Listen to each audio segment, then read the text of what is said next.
mighty warriors, and welcome to this, your third call in the second session of 2015, and I hope everyone had a great Father's Day weekend. I hope you made some dough. I hope your hostesses were perfect team players, and you guys worked to make sure that you took advantage of every opportunity. But let's face it, if the hostess isn't on board, it can be an uphill battle, and we've all encountered hostesses like that. It just can't seem to get on the same page. So, sometimes we just want to shake them and say, hey, this is your party, kid. Help me out. This is what we call the Nostess. But even when you have those situations arise, our hostesses are still coachable. So just listen to how some of our warriors had success this weekend. Miss Caitlin Gwynn did the Rhode Island Pride event and had over $650 in sales. That's pretty awesome at an event. In addition to all the great opportunities for follow-up, she created Way to Go, Caitlin. And how about Laura Daly? Her party attendance on Saturday night was a little disappointing, but she didn't let that get her down.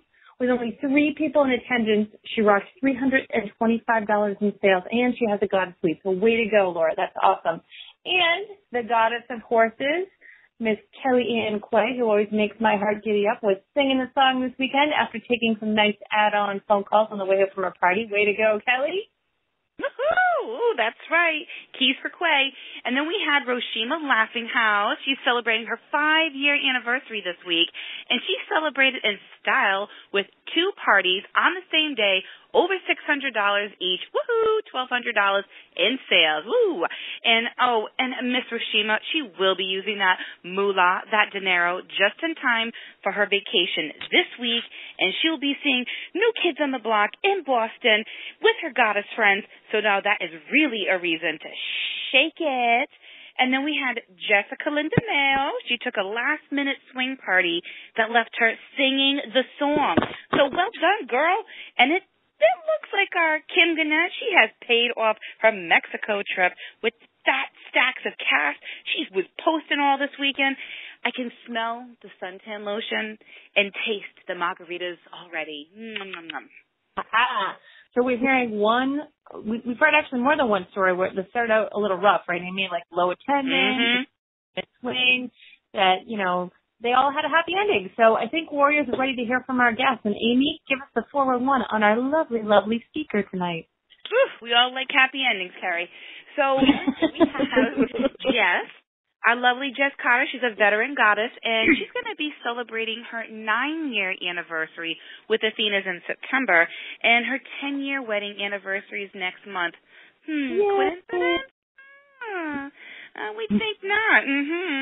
And she used to work at a women's health center as a clinical assistant and then an education coordinator, both of which prepared her very well for her role as an Athena goddess. And it taught her more about vaginal discharge than one person should ever know. Of course.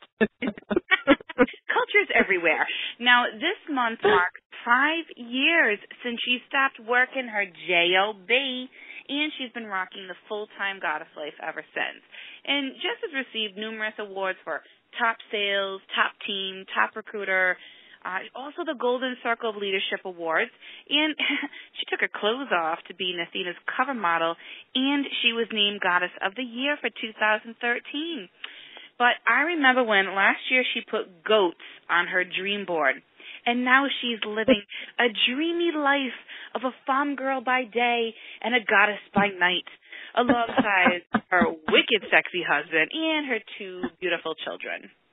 Hi, Warriors. I'm so excited to be here. Jessica, thank you so much. Thank you for returning as a speaker. And Amy and I are always happy to have you here. I know the Warriors always get a lot out of what you have to offer during our calls. Now, Carrie, we had a lot of great questions come from the field when we brought this topic up. So, Jessica, if it's okay with you, we would like to fire some of those burning questions at you and get your expert advice. Fire away, my friends. Let's hear it. Fire away. All right, so, Jessica, what do you do when you've communicated to your hostess 100 times about the underage policy and she's still calling you the day before her party because of child care complications? Oh, man. So my spiel with that, I say, oh, no, I'm so sorry. do you have a friend who doesn't have kids or maybe could have her kids out of the house a little easier than you can, who could maybe co-host with you at their house? And if that's not an option, then I also suggest doing a party at like the local town hall, event center, things like that. I ask if that could be an option. So throw those out there. And then, of course, if you have that hostess, you can also offer a Heavenly Goddess spa party. We love those. I'm so excited that they're becoming more and more popular. You can do that spa-only demo because it doesn't matter how old the people are in attendance. And I just have to say, if you haven't already listened to Jill and Madeline's warrior call about creams, themes, and my wet dreams about them. Oh wait, no, that wasn't the call. But you should totally listen to that call. Like, that call was amazing. I got so many good ideas from it. And of course, another option is you could suggest one of my favorites, the Facebook party. And that's a great option for those busy moms who can't find childcare. And I've sort of since we originally talked about the Facebook parties, found a way to make them even easier. With each new product line that comes out, I record 5 short demo videos showing the products, and then I just reuse them, and I have them for all the Facebook parties that I do until I either have a repeat hostess or a customer or until the new products come out. So it takes a little bit of time up front, but it's so worth it. And it's a great option, the Facebook party, to offer for hostesses who are playing the I can't get the kids out of the house card. And that card, it's a tough one, and I'm a super weenie about most things. But that under 18 law is something I totally stick to, like brick wall, not getting around me, like a stubborn goat, because I feel bad about it, but I get around looking like the bad guy because I put all of the blame on the feds.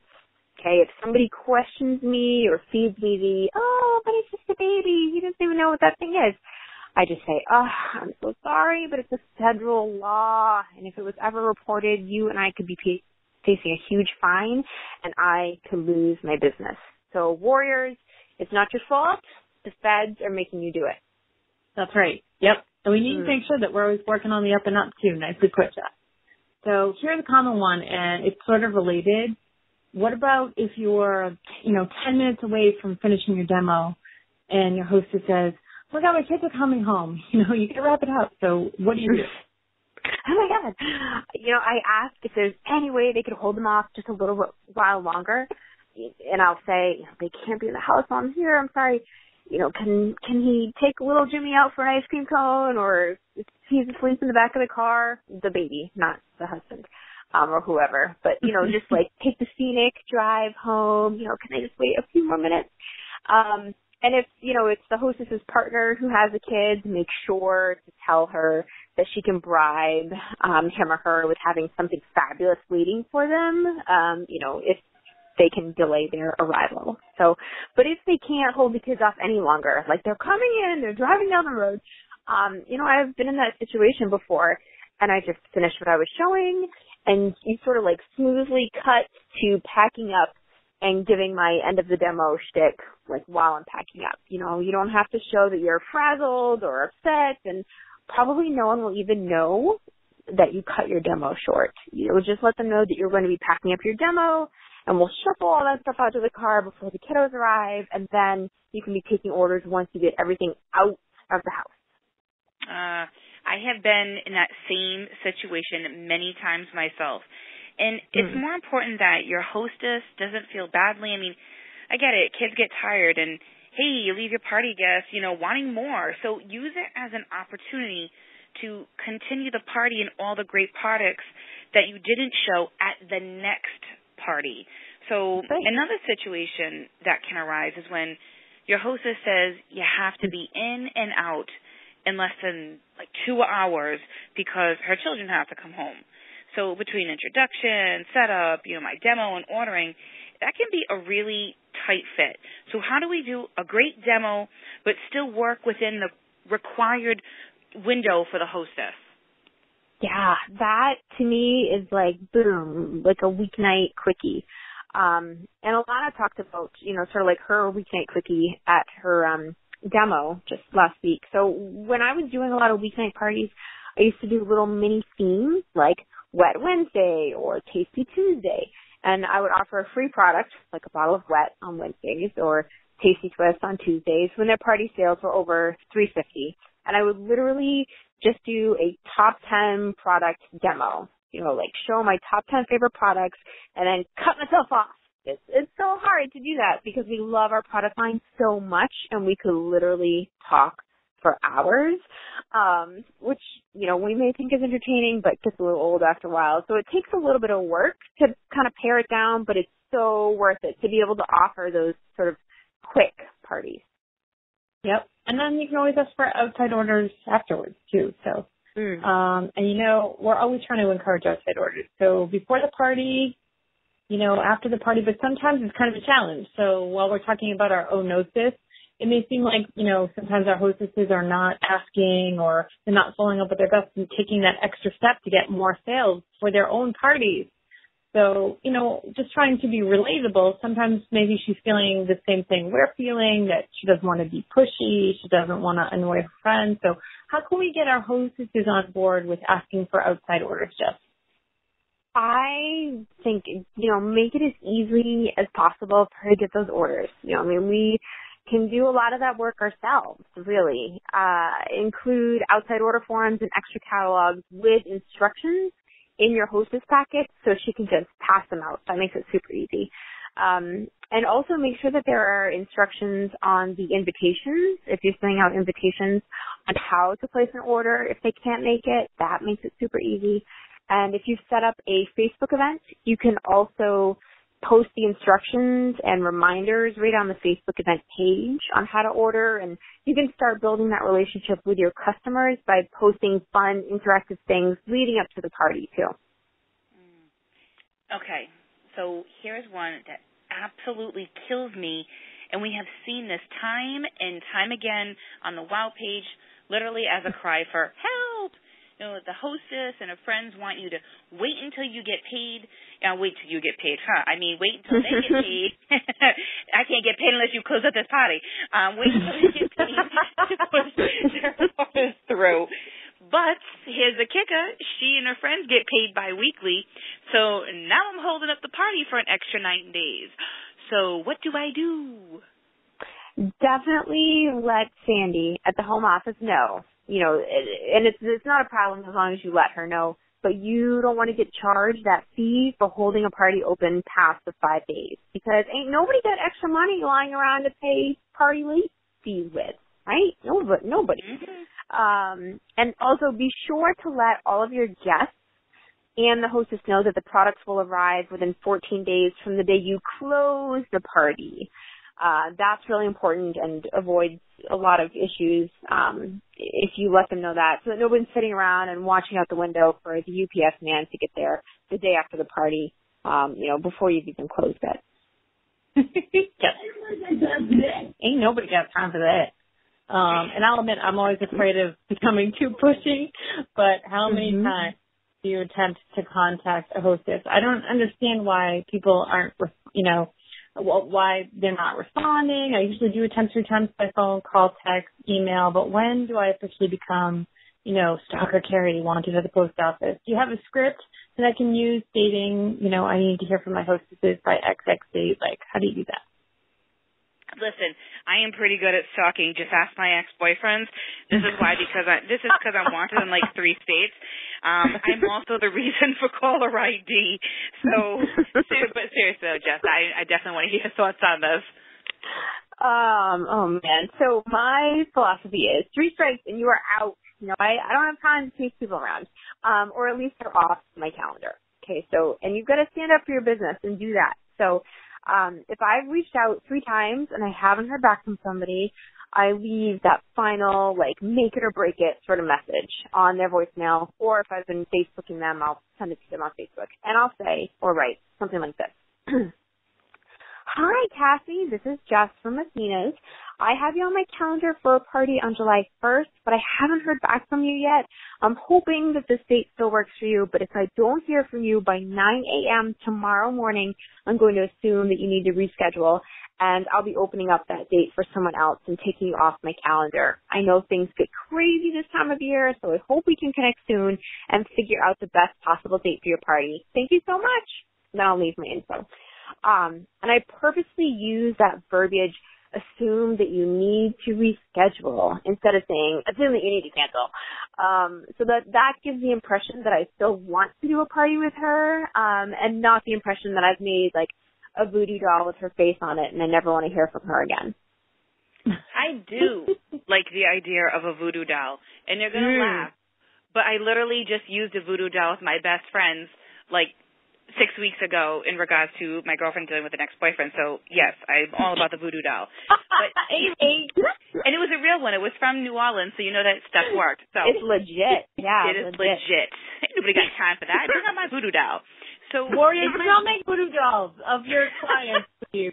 But in my mind, though, seriously, though, you know, we can say that, but in my mind, I jinx them to never orgasm again. They don't want to respond to me. Guess what? You're not going to have an orgasm until you contact me. So if that's never, you're never orgasming again. And I think there's a lot of us who are on the same page when we voice that we would like to build, you know, a rapport between ourselves and the party guests before the party. But we're not sure how to do it especially if the Facebook invite seems pretty stagnant, especially when the hostess she's not having much interaction on the event page as well. You know, I know, and you know, we do not want our party interest to crash and burn. No. So I try to post at least a couple of weeks, or excuse me, at least a couple of times a week on my Facebook event pages, because they're easy to sort of ignore. I'm definitely guilty of that when I'm invited to things. So definitely try and post a couple times a week, especially as we get closer leading up to the event. And, you know, all you have to do is a quick Google image search, and you can find all kinds of funny things about sex toys, or, you know, like informational things about sex toys, or you could post some of the things from Athena's. One of the things that I like to post is this chart of sex toy sales by state, because Maine ranks near the top, which I think is entertaining. So you could also, you know, post some links to the catalog flipbook. You can post some of the Athena's Home Novelties YouTube videos, post images of the VIP special and the bundle. You know, all those things are there for us to use.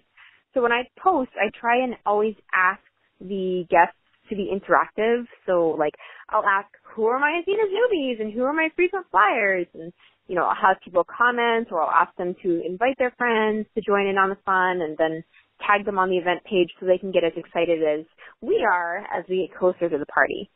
And another thing that I do for my Facebook parties that I haven't yet for my live parties, but I'm going to, is to record a quick introduction video saying how excited you are for the party. You know, just a quick little video you can upload.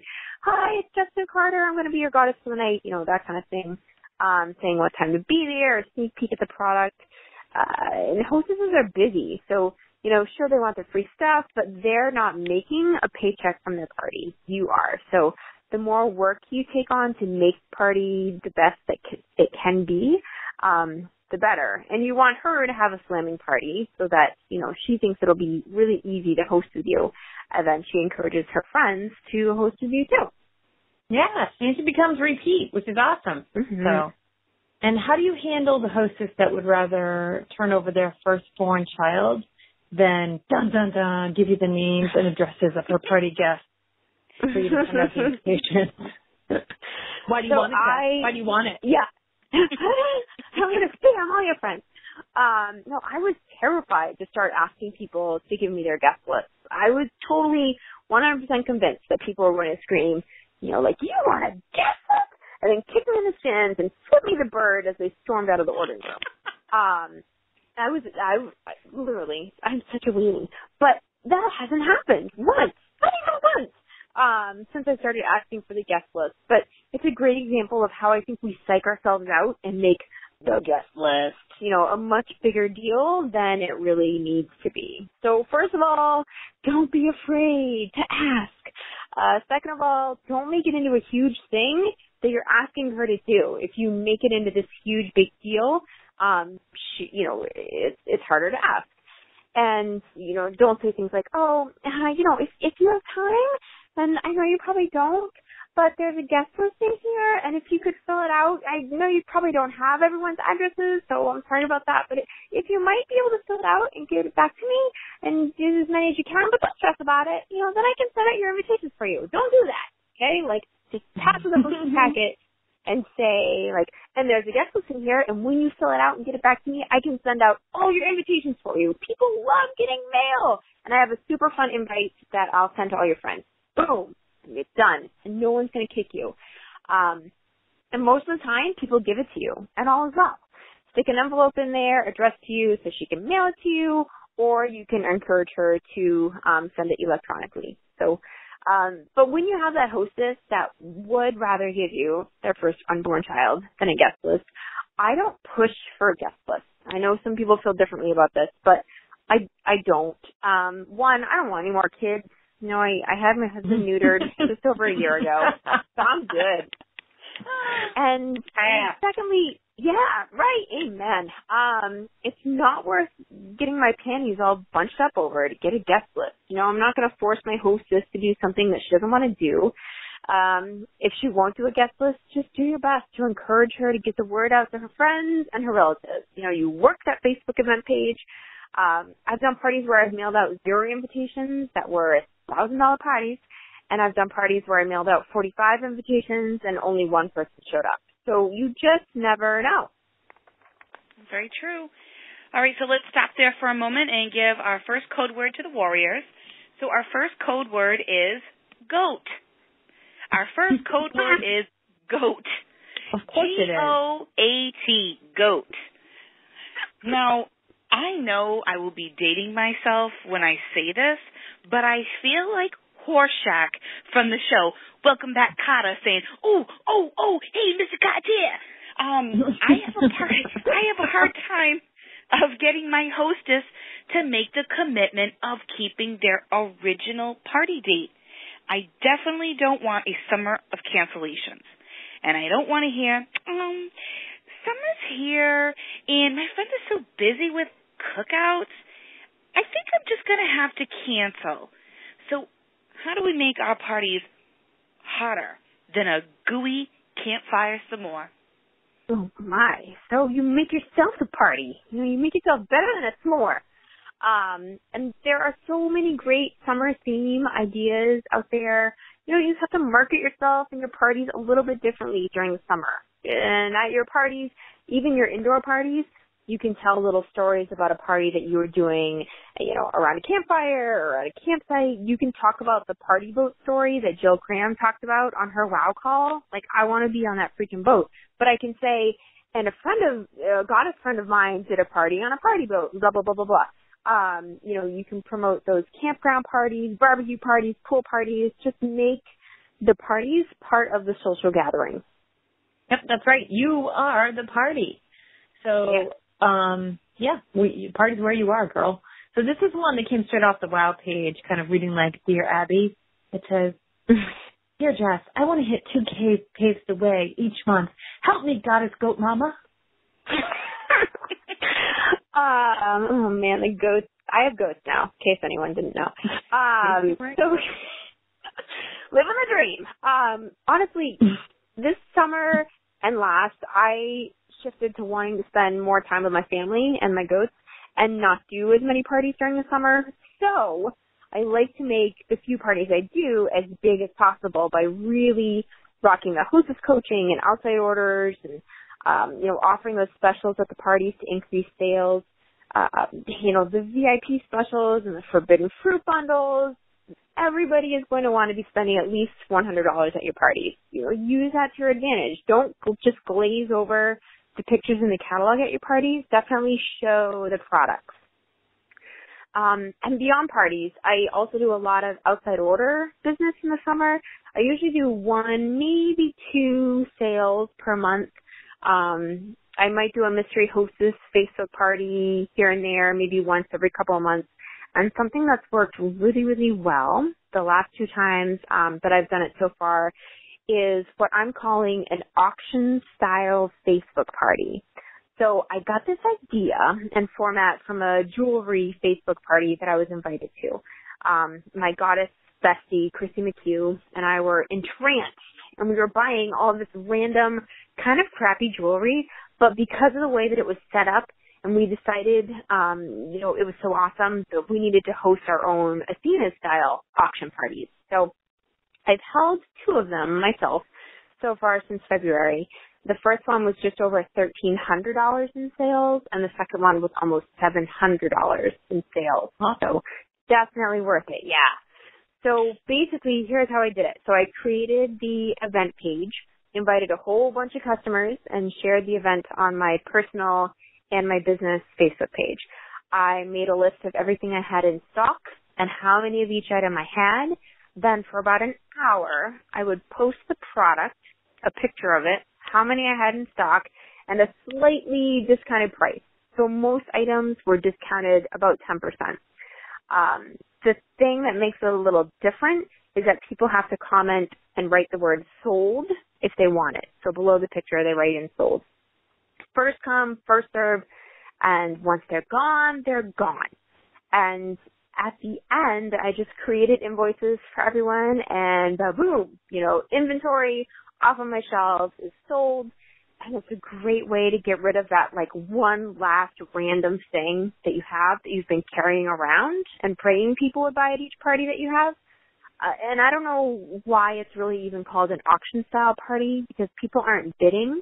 But for some reason, that element of the competition to be the first or the second or the third, if you have 3 items, to comment sold on an item adds, there's this whole thrill of it for people, and definitely adds higher sales for me. And it's really it's a slightly different way of doing the same thing, which is collecting outside orders.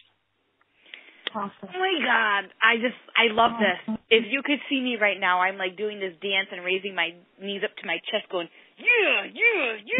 I love it. So Warrior, you better make sure to write that stuff down because I think that's hot.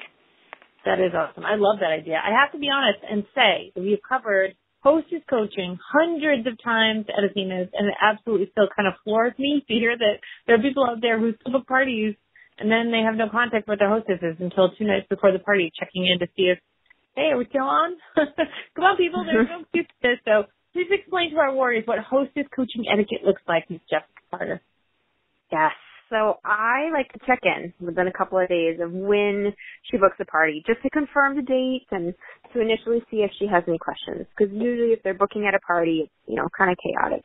Beyond that, I try and check in about every week or so. It really depends on how far out the party is.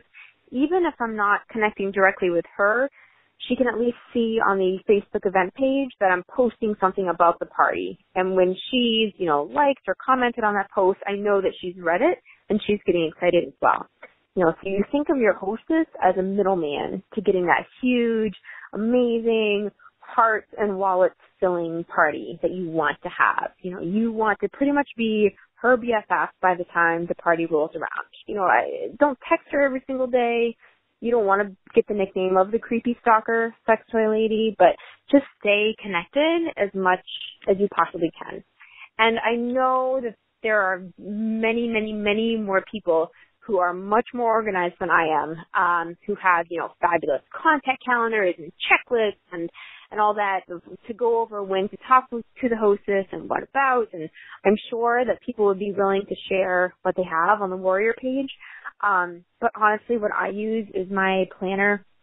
As soon as someone books, they go into my planner. I write little notes beside their name. So I'll write just the letters HP once I've sent out their hostess packet, or if I gave it to them at the party. I'll write FB once I've created the Facebook event. I'll write her address there and any special notes that I want to make sure I remember, like a bonus gift that I was offering when she booked or something. And really the important thing for everybody is to just find a system that works for you. Don't get wrapped up in creating a fancy system, but do get wrapped up in creating that connection with your hostess, because we are in the people and the relationship business. Amen. So, Jess, you are always so polished with your Athena business. You work it like a business, not as a hobby. So what does your hostess packet look like these days? And, how do you keep it fresh and, not being overbearing with information? And I'm going to add another question on there. Can you address when a hostess packet should be sent out because we have concerns over sending it too early and then the hostesses forgetting about it? I like to give out a hostess packet as soon as they book, because I feel like that sort of helps to keep up their excitement, and if you're connecting with them, they shouldn't be forgetting about it. And I'm all about the old school, paper hostess packet. I know some people like to shoot it off electronically, but I just love a paper hostess packet. When I host a party with someone, I love going through the catalog, dog-earing pages. I love the excitement of going through the little special offer papers that are in a packet. I as a customer, I like that. So I think the sooner that you get that packet into your hostess's hands, the better. And an email with attachments is a lot easier to ignore and forget about than a bright red, folder that's sitting on a coffee table. So in terms of contents, my packets really haven't changed a whole lot over the last few years. There are certainly a lot of things that you can do to make your packets more fun and exciting, but the basics that I do are this. I use a red 2-pocket folder. I had stickers made up on Vistaprint that say "Gatoy" that I do with my website on them that I stick to the front, so it sort of, personalizes it a little bit. Inside the hostess packet, I have an outside order form, that has all of my contact information, room for credit card information, and instructions on how to place an outside order. So I include 3 of those forms as well as 2 catalogs. I put in a flyer that I made up called the 10 Ways to Host an Awesome Athena's Party with the basics of, the under 18 law, what I need for space, how they should over-invite, that sort of thing. I also have a flyer about the hostess benefits that breaks down what she will earn at different party sales levels. I include the blank guest list and a self-addressed envelope too. I address it to me. I don't put a stamp on because I'm cheap and I figure she can stamp it. I put in a Becoming a Goddess flyer and any of the postcards from Athena's that I have on hand, those great monthly special promotional cards that they've been making, or the Athena's Cup postcards, anything, kind of fun to stick in there. And when I mail them out, I tuck a little handwritten note in there and a little sample, like a Roar sample or a Wet Energy or something. Excuse me, Perfect Harmony. Perfect Harmony. Oh, very good. Good answer. Complete. Yeah. Okay, so I got this one last thing for you, and I am sure I'm not the only one that has run into this, so I'm just going to, say it out loud, because it really kind of gets under my skin when I have a hostess tell her friends, don't worry about buying anything. No, please worry about buying something. I'm not for entertainment. So how do you avoid a party crowd that is just there to eat her food and drink her alcohol, but they don't see anything wrong with it because that's how she's kind of set the tone for her party? I consider those parties the ultimate challenge, right? Whatever, I feel like that's the warrior party. You know what I mean? You just flexed when you did that, did you? I could hear you flex. Yeah, I did. I just turned purple. So it's I'm working at those parties in opposition to my hostess, who apparently doesn't need a free celebrator. So in those cases, I do a shortened demo, depending on how the crowd actually is. When I get there, most of the time people are there and they want to buy, even if the hostess is a Fruit Loop and she's been telling people, don't worry about buying. I figure if she can get them there, I can probably get them to buy. And there's no way of knowing ahead of time what the crowd's going to be like. So I think just going with it with the intention of giving them the best damn demo they've ever seen and then leaving the rest up to them has served me very well in the past. Mm-hmm. Oh, my gosh. Thank you so much, Jess. This has been another outstanding call with you. I just appreciate all of your information and knowledge. And I know that all the warriors have feverishly been writing notes. And warriors, we ask you not to private message your questions to Jessica on Facebook, but to please check out the thread that we have posted in the Warrior Facebook page for any questions you have for Jess. And this is to avoid duplication of questions but more importantly, it's to make sure that your question's not missed. And so with that being said, would our Goddess Goat Mama please give our warriors their 3 action steps for the week? Absolutely. So step number 1 is to make a voodoo doll. No, just kidding. Step number 1 is to take a look at your hostess packet and make sure you're making it as easy as possible for your hostess to get you her guest list and to collect those outside orders. Number 2 is to find and save to your computer some funny or interesting images that you can use on your Facebook event pages for your parties. And then you have them right there. And number 3 is to record a quick, I'm so excited for the party video. And then you can upload it to your next party's event Facebook page so they can start to get to know you before the party. Whew. All right, warriors. So before I give you the last code word, please listen closely to the instructions. If you are listening to the call Wednesday, June 24th, you have 2 things to do before going to bed tonight. Email wow@athenashn.com. In the subject line, you must put Warriors of Wealth. In the body of the email, you need to leave your name, your Goddess or Adonis number, and the 2 code words. And the last thing you have to do to be entered to win $100 in free product is to go to our WOW Facebook page and post your aha moment underneath the thread we have pinned to the top of the page with the 3 action steps for the week. Please do not post them randomly on the page. They're not going to count towards winning the $100 in free product.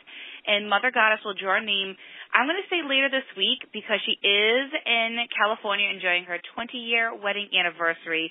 So it might be a little bit later than normal, but she will post the winner in the group page. So our second code word is milk. Our second code word is milk. M-I-L-K. So listen, all emails, this is, I feel like, what, my gosh. So all emails must be received by 11:59 Eastern Standard Time on Friday, June 26th.